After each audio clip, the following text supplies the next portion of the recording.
Hello everyone. Today I will be discuss about this topic nutrition in human. जैसा कि हमने पहले video में बताया, सबसे पहले वीडियो में बताया था पाचन संबंधी चीज़ों को बताया था, जिसमें से हमने बताया था कि मतलब ह्यूमन को ना लेकर अन्य जंतुओं में पोषण संबंधी बातों को बताया था, पोषण संबंधी चीज़ों को बताया था। लेकिन आज का जो टॉपिक है, हम लोगों में कैसे पाचन की क्रिया होती है, कैसे मतलब पाचन होता है। जैसे हम डे बाय डे प्रतिदिन हम लोग भोजन करते हैं, भोजन जैसे हम लोग करते हैं, भोजन हमारे माउथ से हो करके हमारे यहाँ आमाशय तक पहुँचता है, हमारे पेट तक पहुँचता है। लेकिन पहुँचने के पश्चात क्या होता है कि जैसे ही मतलब पहुँचने के पश्चात जैसे ही मतलब वो पहुँचता है, वहाँ से पहुँच करके आमाशय में एकत्रित हो जाता है और फिर आमाशय से भोजन कहाँ और किस दिशा की ओर गति करता है और कैसे उसका पाचन करता है। जैसे हम लोग कहते हैं कि भोजन करने के पश्चात उसका पाचन होता है, तो भोजन का पाचन कैसे होता है उन्हीं चीज़ों को लेकर आज हम लोग डिस्कस करेंगे। जैसे हम कुछ भी चीज़ खाते हैं तो उसका पाचन सबसे अनिवार्य होता है। अगर पाचन नहीं होगा तो हम दोबारा उस चीज़ में किसी चीज़ को खा भी नहीं पाएंगे। तो भोजन का पाचन बहुत आवश्यक होता है। तो ह्यूमन्स में कैसे पाचन होता है उन्हीं चीज़ों को लेकर हम डिस्कस करेंगे। सबसे पहले भोजन करने से पहले भोजन करने में हमारा कौन सा सबसे मोस्ट इम्पॉर्टेंट होता है, क्या सहायता करता है, क्या कैसे सहायता करता है। तो सबसे पहले हम किसी चीज़ को हाथ से पकड़ते हैं, हाथ से उठाकर सबसे पहले अपने माउथ में डालते हैं। लेकिन हाथ जो होता है हमारे पाचन तंत्र का भाग नहीं होता है, ये पाचन तंत्र संबंधी अंग नहीं होता है, केवल माउथ ही पाचन संबंधी तंत्र होता है। कि आपका माउथ हो जाता है जैसे किसी ह्यूमन बॉडी का स्ट्रक्चर है, जिसमें से सबसे ऊपर की तरफ देखते हैं मुंह गुहा, जिसे इंग्लिश में बक्कल कैविटी कहते हैं, ये बक्कल कैविटी जो होता है एक चौड़े आकार का, एक लंबा या गोलाकार या इस तरीके से एक गोलाकार या अंडाकार के संरचना के रूप में फैला हुआ होता है, जिसमें बहुत सारी वस्तुएं पाई जाती है, वो भी मतलब पाचन तंत्र से संबंधित होती है।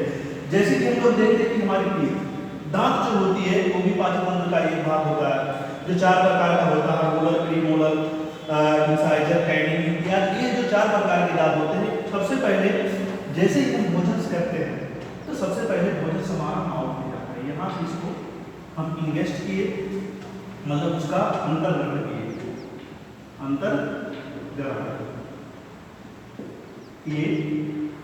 होने के पश्चात भोजन कुछ समय तक, कुछ मिनट तक या कुछ सेकंड तक हमारे माउथ में रहता है। उसके बाद हम भोजन को चबाते हैं, अर्थात अपने जिह्वा तथा दांत का प्रयोग करते हैं और जिह्वा तथा दांत के प्रयोग के अनुसार या उसके आधार पर भोजन जो होता है वह जटिल से सरल अणुओं में कन्वर्ट हो जाता है, अर्थात बड़े कणों से छोटे कणों में कन्वर्ट हो जाता है। अर्थात यहाँ से छोटा भोजन जो होता है जो छोटा हो जाता है, तो उससे क्या होता है, यहाँ से जो लाल ग्रंथियाँ होती है उन छोटे कणों को, भोजन के छोटे कणों को वह लुगदी बना देती है। अर्थात उसको क्या होता है कि जैसे हम आटा जो होता है उसको जब सानते हैं, पानी मिलाते हैं उसमें, तो क्या होता है उसके पार्टिकल्स जो होते हैं एक दूसरे से अटैच हो जाते हैं।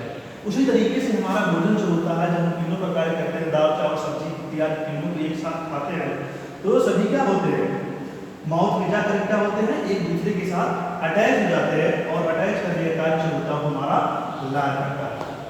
लार एक प्रकार का रस होता है, जूस होता है या लिक्विड फॉर्म में पाया जाता है, जो लार ग्रंथियों के माध्यम से निकलता है। अर्थात यहाँ पे हमारे आहार नाल से जुड़ी हमारी अधिजीवा के द्वारा यहाँ पे अगर देखा जाता है तो यहीं पे लार ग्रंथियाँ जो होती है जो भी पाई जाती हैं, यहीं से लार का सिक्रीशन होता है। और जैसे हम भोजन को या माउथ को अपना चबाने की स्टार्ट करते हैं, लार ग्रंथियाँ जो होती है एक्टिव हो जाती है, सक्रिय हो जाती है और वहाँ से लार को सिक्रीट करके माउथ में भेज देती है और माउथ भेजने के पश्चात वह भोजन जो होता है वो बिगड़ जाता है। बस उसके पश्चात नेक्स्ट स्टेप में हम लोग देखते हैं कि भोजन लुगदी बनने के पश्चात ऐसा कुछ पार्ट्स होता है, भोजन का कुछ भाग ऐसा होता है कि जिनका पाचन माउथ में ही हो जाता है। अर्थात भोजन का 100% में 20% पाचन जो होता है माउथ में हो जाता है। कैसे होता है, वो लार के द्वारा होता है। लार में एक प्रकार के ऐसे एंजाइम्स पाए जाते हैं जिसको टाइल एंजाइम कहते हैं, जिसको टाइल एंजाइम कहते हैं। टाइल एंजाइम जो होता है वो लार के द्वारा होता है। लार में एक प्रकार के ऐसे एंजाइम्स पाए जाते हैं जिसको टाइल एंजाइम कहते हैं, जिसको टाइल एंजाइम कहते हैं। टाइलिन एंजाइम्स कहते हैं। ये टाइलिन एंजाइम जो होता है ये लाल ग्रंथि के माध्यम से निकलता है, और लाल ग्रंथि के माध्यम से निकलने के पश्चात वह जो होता है भोजन में उपस्थित मंड को या भोजन में उपस्थित मंड में कन्वर्ट करके उसका 20% पाचन हमारे माउथ में कर देता है। बाकी 80% बचा भोजन जो होता है वह नीचे की तरफ आहार नाल में आता है। आहार नाल में आने के पश्चात जैसे ही आहार नाल में आता है, आहार नाल में ऐसे छोटे छोटे रोम होते हैं, अर्थात जैसे हमारे बॉडी में छोटे छोटे रोम होते हैं, उसमें भी ऐसे छोटे छोटे बाल की तरह रोम होते हैं, और ये रोम जो होते हैं भोजन को नीचे निगलने में सहायता करते हैं। और साथ ही साथ एक एंजाइम ऐसा होता है जिसका नाम होता है इमाइलेज एंजाइम। इमाइलेज ये भी लाल के माध्यम से कुछ मात्रा में इसका लाल के द्वारा ही मतलब स्टॉपिक होता है। और ये इमाइलेज एंजाइम जो होता है ये एंजाइम्स भोजन को नीचे सरकाने में ये भी सहायता प्रदान करता है। उसके पश्चात हम लोग देखते हैं जैसे हमारा भोजन आहार नाल में आता है, आहार नाल में एक वाल टाइप संरचना होती है, यहाँ पे एक छोटी संरचना होती है जिसे ग्रसनी कहते हैं, जिसमें से फाइरिंग्स कहते हैं, रिंग्स कहते हैं। ये ग्रसनी जो होती है एक वाल टाइप अर्थात एक पतली झिल्ली की तरह एक संरचनाएं होती है। ये वाल जो होती है, जैसे ये वाल का मुख्य कार्य क्या होता है कि भोजन के कणों को श्वास नली में जाने से रोकना है। अर्थात ये जो होती है जब भोजन के कण यहाँ पे आते हैं तो यहीं पे हमारी क्या होती है श्वास नली भी होती है जो नाक के रास्ते से हमारे फेफड़े तक आती है। लेकिन क्या होता है कहीं ना कहीं मतलब जब हम सांस लेते हैं या कुछ बोलते हैं, खाते के समय बोलते हैं, खाना खाते समय जब बोलते हैं, तो कहीं अचानक क्या होते हैं कुछ उसके पार्ट जो होते हैं हमारे श्वास नली में चले जाते हैं, जिसके कारण हमें दिक्कत उत्पन्न हो जाती है भोजन करते समय। हमें पौधा हिचकी आने लगती है या मतलब पानी पीने की आवश्यकता होती है, इस तरीके से हो जाती है। तो उसको रोकने के लिए एक ग्रसनी वाल जो होता है उसकी सहायता करता है, अर्थात भोजन के कणों को श्वास नली में जाने से रोकता है, इसका ये कार्य होता है।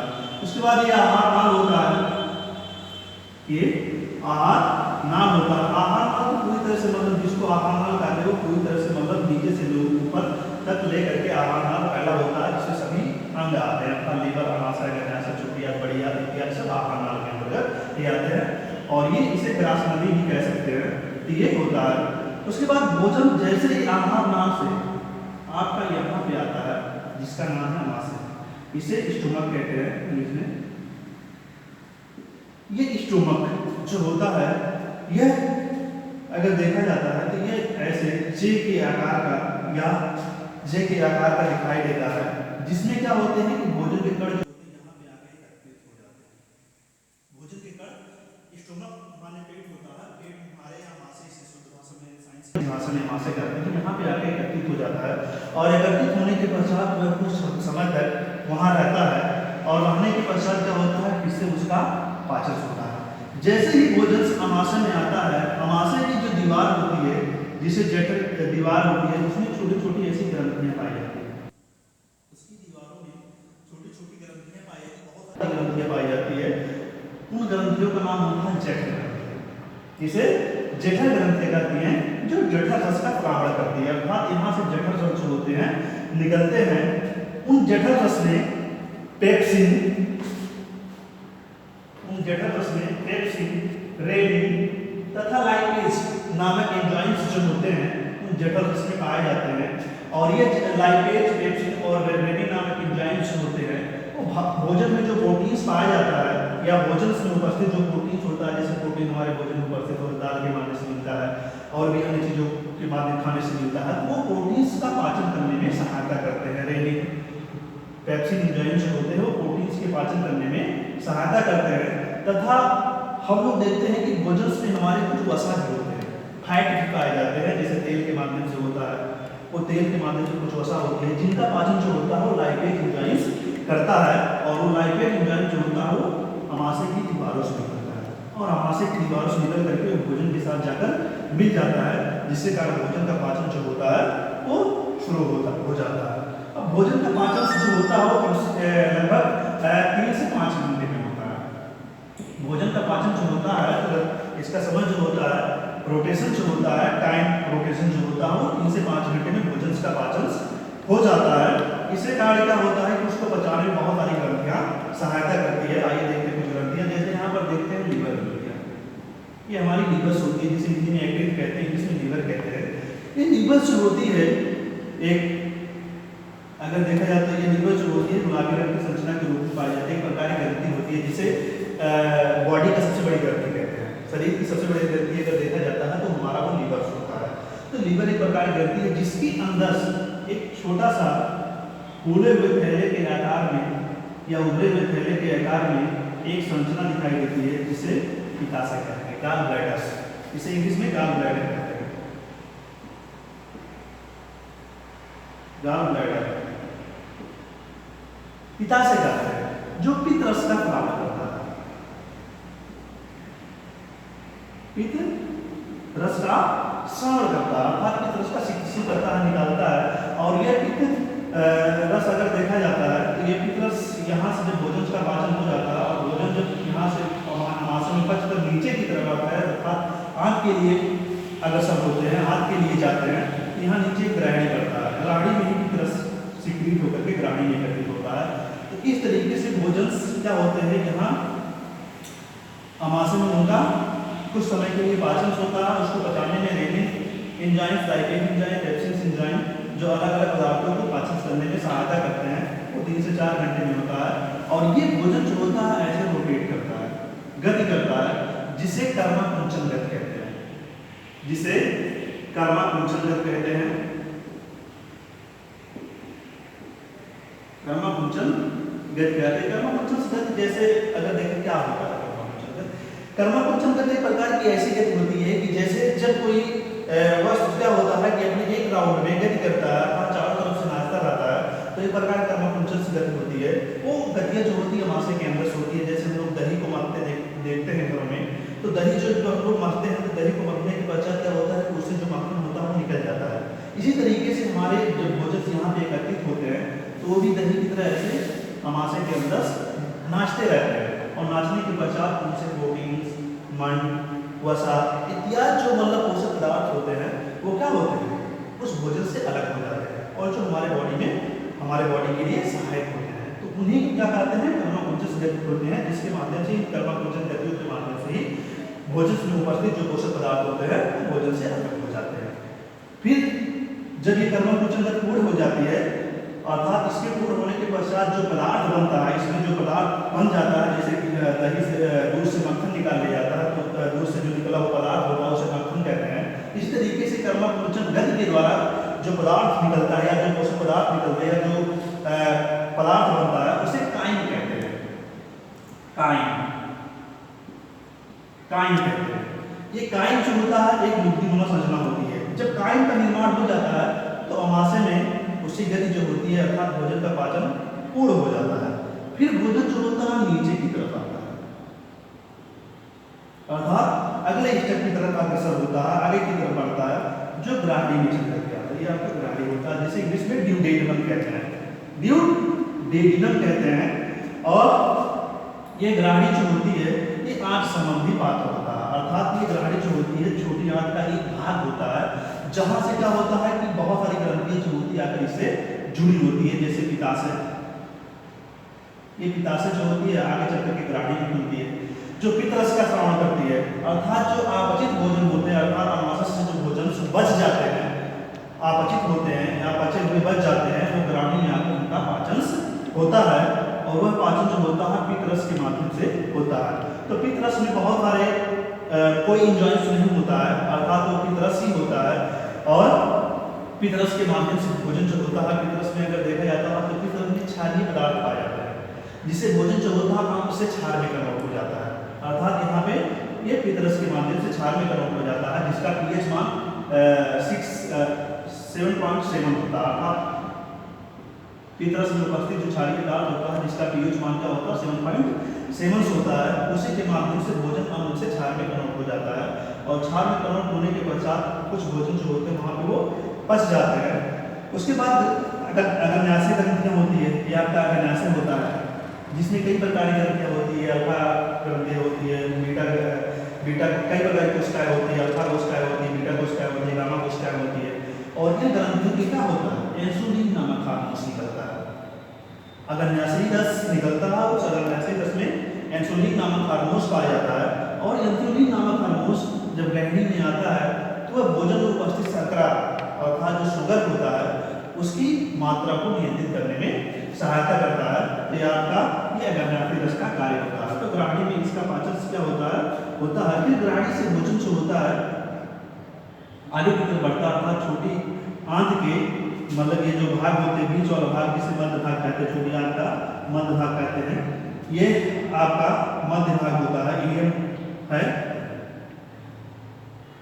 ये यहाँ से भोजन छोटी आंत में अर्थात जो भोजन बच जाते हैं पचे हुए भोजन क्या होते हैं कुछ न कुछ बच जाते हैं और वो अपचित भोजन जो होते हैं आगे की तरफ बढ़ते हैं अर्थात छोटी आंत में होते हैं और छोटी आंत में आने के पश्चात फिर से उनका पाचन होता है।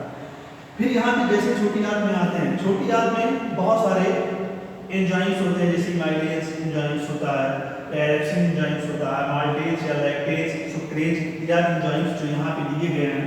ये सुक्रेज एंजाइम है, ये लैक्टेज एंजाइम है, माल्टेज एंजाइम है, एरेक्सिन एंजाइम है जो कहाँ पाए जाते हैं आंत में पाए जाते हैं, आंत के रूप में पाए जाते हैं। जो क्या करते हैं कि माल्टेज एंजाइम जो होते हैं जो मंड में माल्टोज होता है उसको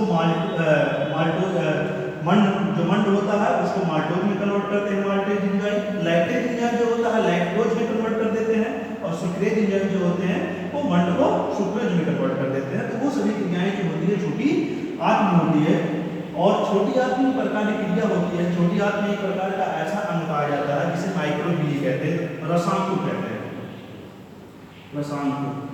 ये छोटी आंत का एक भाग होता है जो अंगुली की तरह एक संरचनाएं होती है, जैसे हमारी अंगुली की तरह एक संरचना होती है।